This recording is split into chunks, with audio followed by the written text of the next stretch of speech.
Welcome to your deep dive. This one's really something special. We're diving into the world of Elon Musk, and you've given us a ton to work with this time. Excerpts from his Wikipedia page, his bio, even a mention in a book about John Carmack. Wow. Yeah, really fascinating stuff. So is he a genius, innovator, reckless maverick, or somewhere in between? I guess that's what we're here to find out. It's a good question, that's for sure. The million-dollar question, really. Yeah. It's amazing all the stuff he does, from electric cars to space travel. It's all connected, this bigger vision. I don't know, it's like he's trying to, push humanity forward, It's like he ripped a page out of a sci-fi novel and is making it real. Yeah, you really hit the nail on the head. You know what they say, to understand someone, you gotta walk in their shoes. Right. But in Musk's case, maybe we need to, read the books on his shelf. I mean, he said it himself. He thinks his success comes from all the books he's read, like The Lord of the Rings and The Hitchhiker's Guide to the Galaxy. Those are classics. Do you think those books, early on, sparked that big ambition? Oh, absolutely. I mean, think about it. Those aren't just any books. They're about venturing into the unknown, challenging the impossible. Yeah. Yeah. And then you look at his career, it's like he took those themes to heart. Instead of orcs and spaceships, he's taking on climate change and interplanetary travel. The big stuff. It's true. And he started young, too. Programming at 10 years old, selling his first video game at 12. Mm-hmm. It's like he was, destined for a life in tech or something. It's crazy, right? What's interesting is it wasn't just about the tech. Even at that young age, he had a knack for, seeing what people needed and, making something to solve that problem. That first game, it was called Blastar. It's a simple space shooter, but people wanted it. And that's something we see over and over again in his career. Oh, totally, yeah. I mean, we could sit here all day talking about his childhood. Yeah. Like the move from South Africa to North America, the degrees in economics and physics. But I think what really stands out is, he dropped out of his PhD program at Stanford. Yeah, that was wild. After 2 days. What do you think? Impulsiveness? Or a calculated risk? Bold move, that's for sure. But maybe it shows how much he believed in himself, He saw a different path, one outside academia, and he just went for it. Makes you think maybe those 2 days at Stanford, maybe they were about confirming he was on the right track. That's a good point. It's like he just went there to double check his calculations and then said, yeah, my way's better. Right. And then boom, the dot-com boom hits and Musk jumps right in. He co-founds Zip2. What was that, a company that made maps for newspapers? Something like that. That's the one. Provided business directories and maps to newspapers.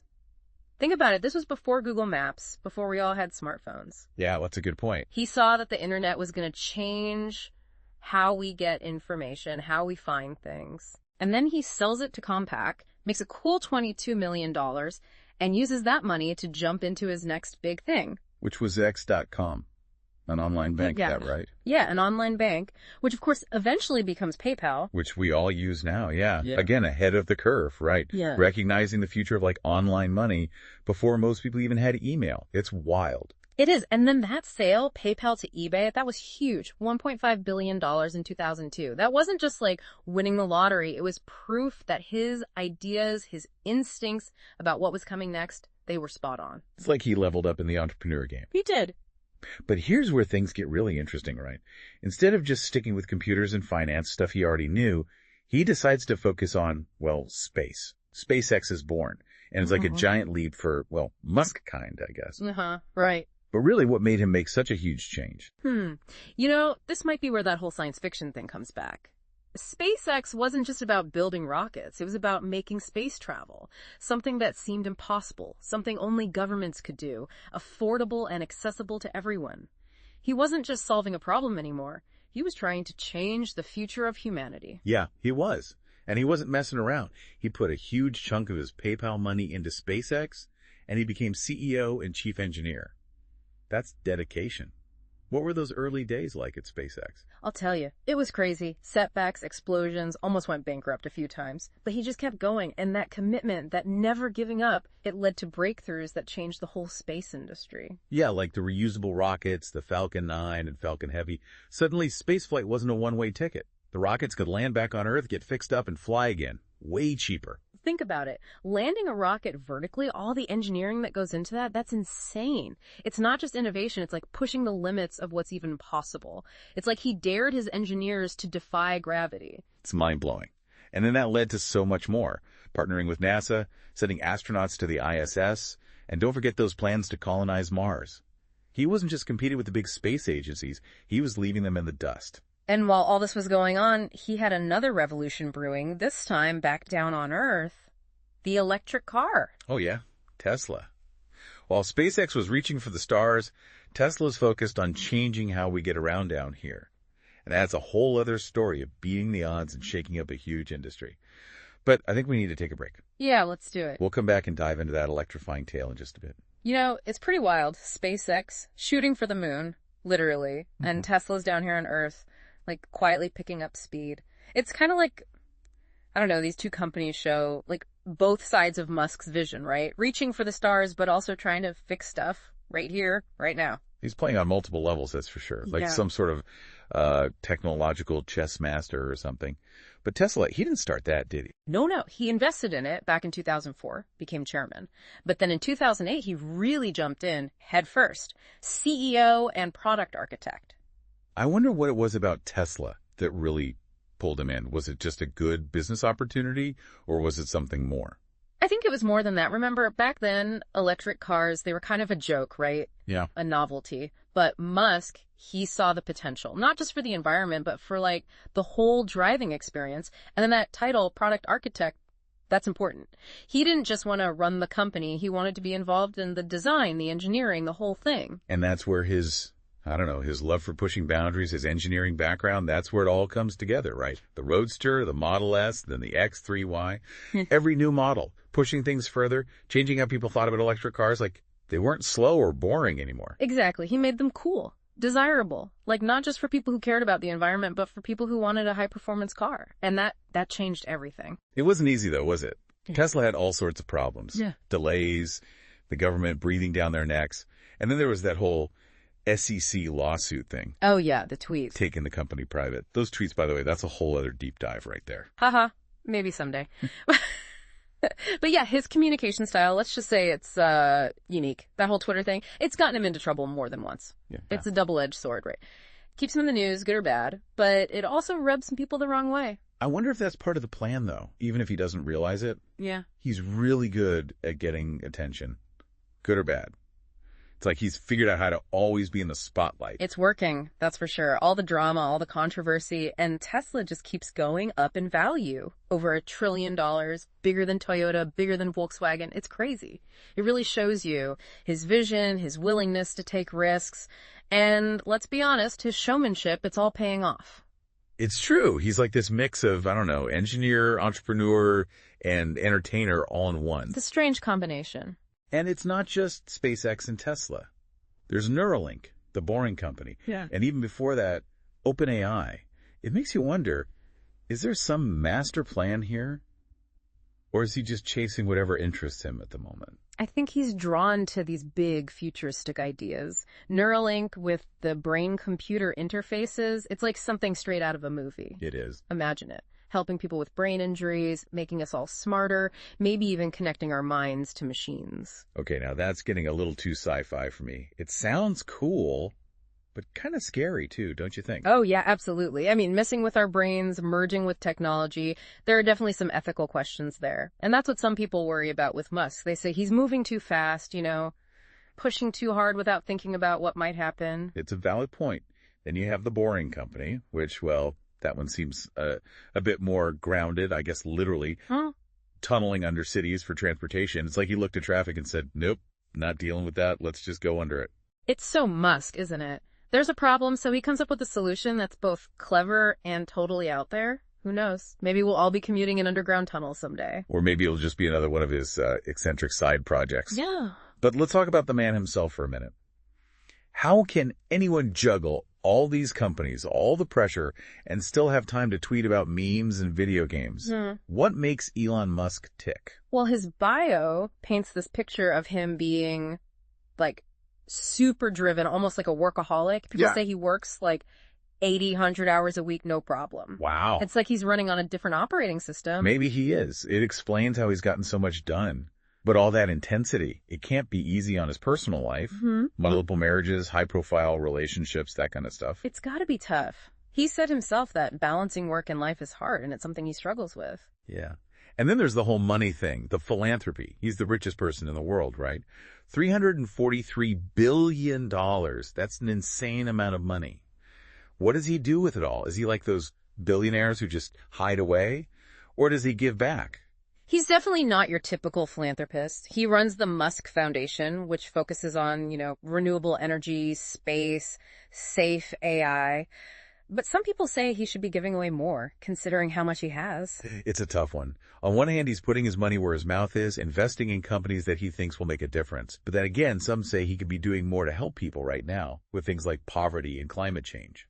It's not just about the money. It's about how you use it. Some people focus on immediate relief, but others, like Musk, they're looking for those big, long-term solutions, using technology to fix the world's problems. It's a gamble, that's for sure. But we can't ignore the elephant in the room, can we? Politics. Musk's been getting more and more vocal about his political views. He says he's a moderate, but his actions and what he says, well, sometimes it's a different story. Yeah, it's been a wild ride following his political journey. He's supported people from both parties, praised and criticized different policies, and his relationship with Donald Trump, well, that's been a roller coaster. And then there's his new job, head of the Department of Government Efficiency, or DOGE, as they're calling it. Wait, DOGE, like that, like the cryptocurrency? Yeah. Is this some kind of meme come to life? It does seem that way, doesn't it? But hey, Trump's always loved his memes. But don't be fooled by the name, this DOGE thing. It's got some serious power. What do they do? Streamlining the government, cutting red tape, making things more efficient. Sounds good on paper, right? Yeah, why all the fuss? It's all about who's in charge. A lot of people see this DOGE as Trump trying to grab more power, maybe even weakening those government agencies that he doesn't like. And with Musk running it, a guy who's close to Trump, well, it makes people nervous. Conflicts of interest, that sort of thing. So it's not just about efficiency, it's about power and who has it. And Musk being involved, especially with how he's been getting closer to those far-right groups, it just adds another layer of complication. Oh, yeah, for sure. It's a mess. From moderate to big Trump guy and now government reformer, his political evolution has been unpredictable, to say the least. And now he's got real power. Things are about to get interesting. It's a wild ride. And honestly, we've only just scratched the surface. But before we get lost in the weeds of Musk's political moves, let's shift gears a little. Let's talk about what makes this guy tick, what drives him, what we can learn from him, good and bad. Ready for the next part of the journey? Absolutely. Let's dive in. Wow, it's incredible. Thinking about everything we've talked about, his childhood in South Africa, and now he's, well, basically running part of the U.S. government. It is kind of wild. It really makes you wonder, what drives a guy like Elon Musk? Is it just ambition, wanting to make a difference, or is it something else, something, I don't know, deeper? If we look at the big picture, I think it's a mix of all of that, but also something more. His bio really shows this, this endless curiosity. Like, he just wants to learn and solve problems constantly. It's like, I don't know, he sees the world as this big puzzle, and he's got to figure it out, make it better. It's like that story about his first computer game. Mm-hmm. He didn't just want to play, he wanted to build them.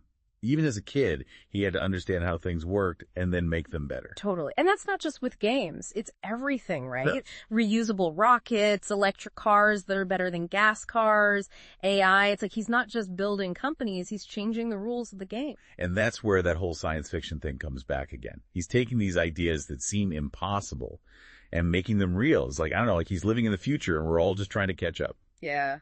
And remember those books he loved? Lord of the Rings, Hitchhiker's Guide?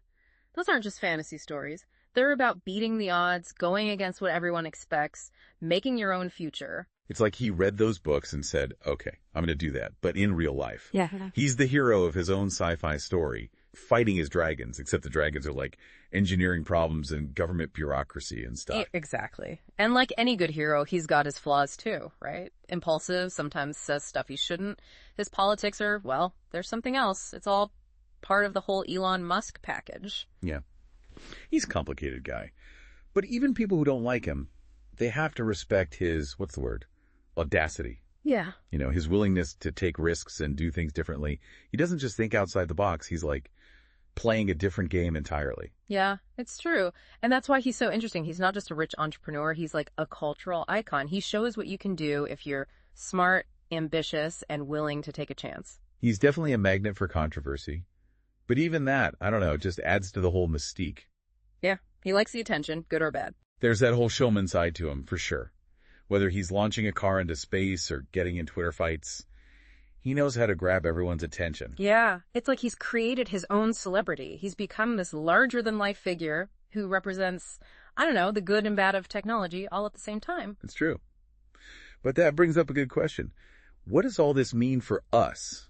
Why should we care about Elon Musk and his crazy life? That's a good question. It's easy to get lost in all the hype, the drama, the Twitter stuff.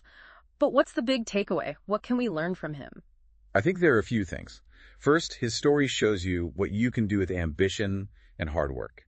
He sets these crazy goals, he hits roadblocks, but he never gives up. It's like proof that even the craziest dream can come true if you work hard enough. Absolutely. It's inspiring, especially for young people, right? It shows you that you don't have to let other people tell you what you can and can't do. Right. And second, his companies, like SpaceX and Tesla, they show how powerful technology can be. He's showing that we could tackle some of the biggest problems facing humanity if we think big and use our ingenuity. He's not just talking the talk, he's walking the walk. Whether you like his methods or not, he's making a difference. And finally, I think his story also warns us about the dangers of ambition, especially when it's not kept in check. His politics, the way he sometimes acts, it raises questions about what happens when someone gets too powerful. Yeah, it's a good reminder that even the smartest people can be biased, and that power, whether it's with a person or a company, needs to be watched carefully. It's like his story shows us both the best and the worst of where we are right now.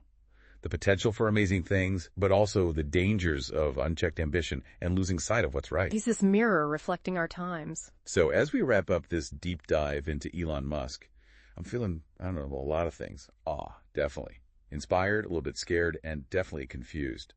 He's a force of nature, a rule breaker, a visionary, and a warning all at once. And his story's not over yet, right?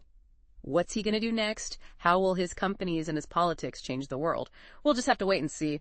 But one thing's for sure, it's going to be a wild ride. That's for sure. Thanks for joining us on this deep dive, everyone. And until next time, keep exploring, keep questioning, and keep diving deep.